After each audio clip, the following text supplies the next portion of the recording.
Sidang salat subuh yang dirahmati Allah. Yang pertama, syukur kita kepada Allah karena Allah masih mengizinkan kita untuk melakukan sholat, melakukan ibadah yang sungguh sangat luar biasa pahalanya. Yang kedua, salat tercurah pada tujuan kita Nabi Agung Nabi Muhammad Sallallahu Alaihi Wasallam, uswah kita, teladan kita yang sungguh kita menginginkan tetap diakui sebagai umatnya dari dunia ini hingga akhirat nanti, dan kita diizinkan untuk hidup di telaganya Allah. Jangan rahmatullah.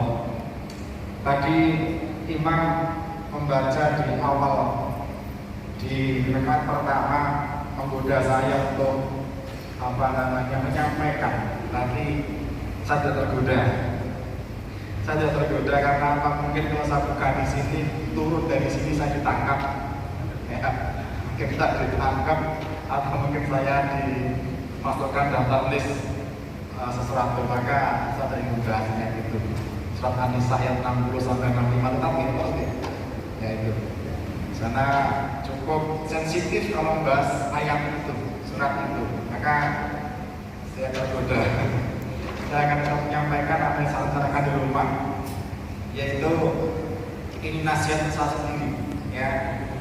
Ini nasihat saya sendiri khususnya, mungkin 90% saya sendiri, yang lainnya yang 10% mungkin untuk jenengan atau yang lainnya. Kecuali jenengan mau sudah menggunakan nasihat ini. Itu apa?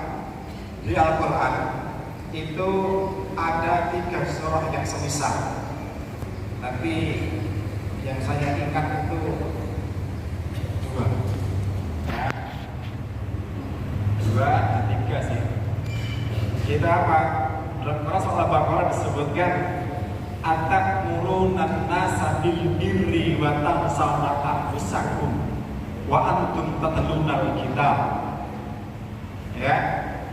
Apakah kamu akan memerintahkan manusia untuk berbuat kebaikan atau berdiri watak sauna anfusakum, tapi kamu melupakan dirimu sendiri, wa antum tatluna kitab, dan kamu baca Alkitab. Ya, ini adalah peringatan sangat luar biasa kepada mereka yang biasa bicara di depan, yang biasa memberi nasihat. Gitu nih. Ayat berikutnya ini semisal dalam perasaan soft itu nggih. 5 takunu malan tafadun. Ya.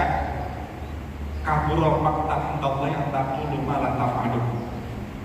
Jadi sungguh besar kemurkaan Allah terhadap apa yang kamu katakan yang kamu tidak kerjakan.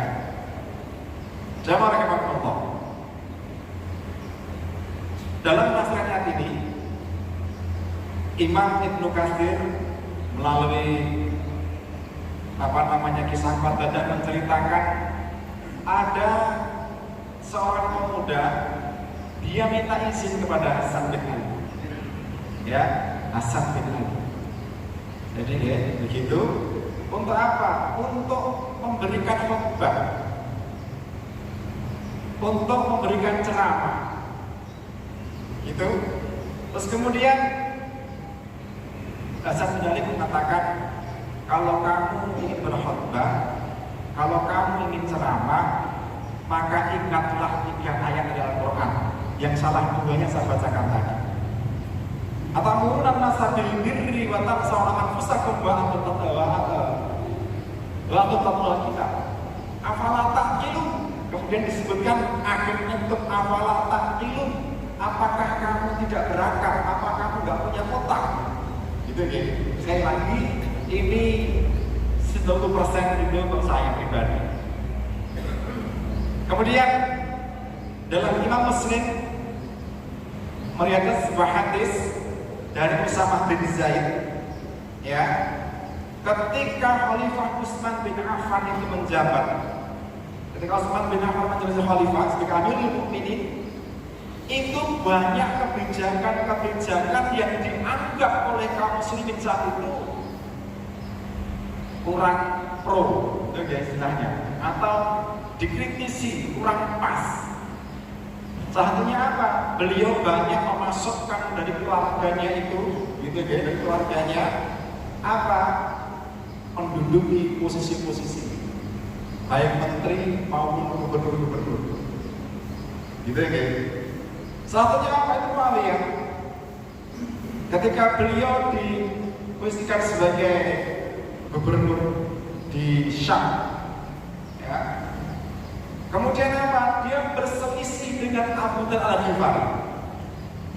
Abu Dzar itu seorang yang zuhud, seorang yang sangat-sangat cinta Rasulullah, begitu. Dia tidak menaruh harta, ya.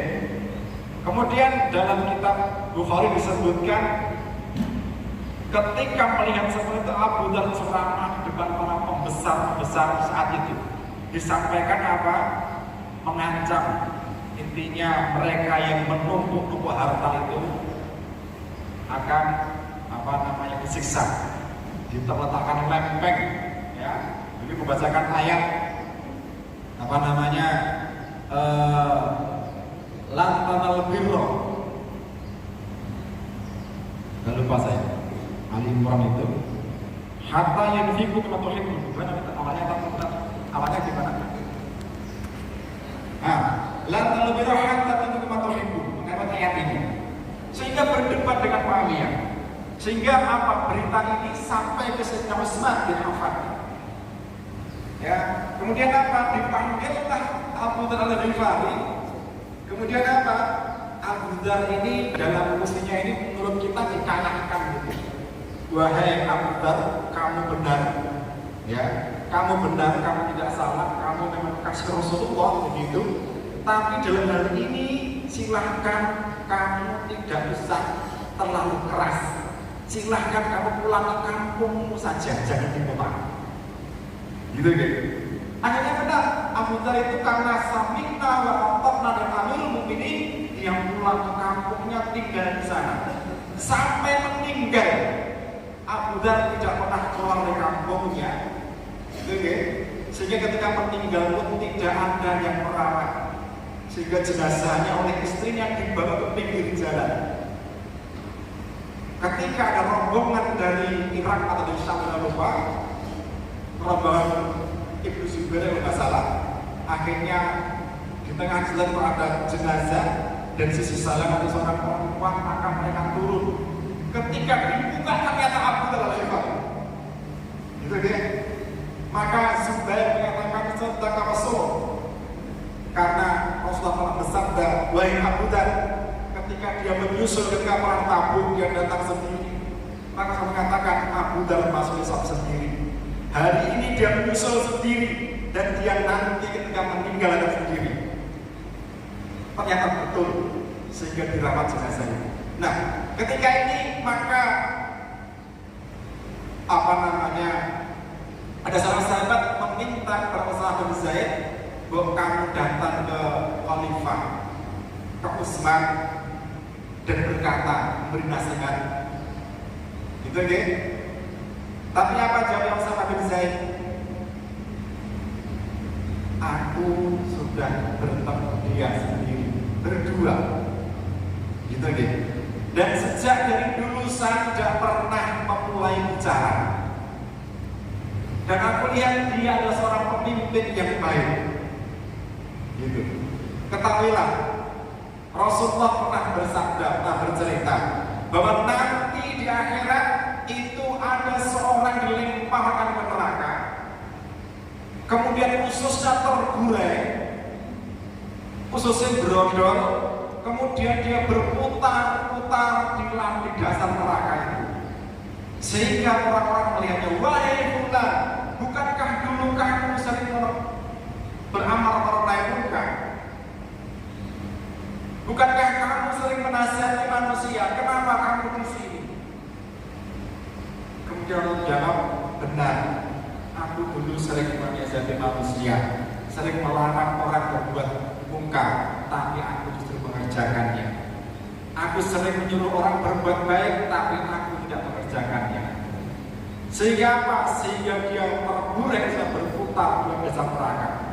Alhamdulillah, alhamdulillah. Maka jamaah rahmatullah, dari hadis ini Mudah-mudahan menjadi pengingat bagi saya pribadi, karena ayat tadi yang saya baca pertama tadi itu atamuruna bil birri wa tansawna anfusakum wa antum tatluna kitab.